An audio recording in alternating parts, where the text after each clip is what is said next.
分享一個感情中好準嘅因果規律，好多人應該都經歷過，亦可以幫你判斷佢係你正緣定業緣。首先糾正一個誤解，唔係所有分分合合都係業緣。其實好少人談戀愛一次都唔嘈唔分，好正常。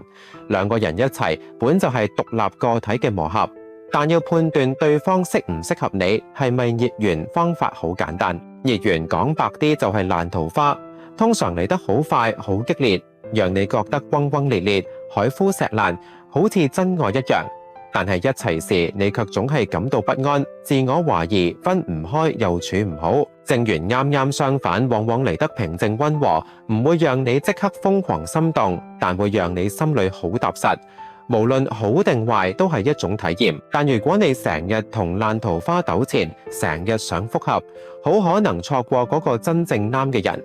因為啱嘅人唔會喺你心裏仲裝住別人時出現。呢個世界有個規則，只有勇敢告別過去，先配擁有新嘅開始。祝你真正開心，亦真正自由。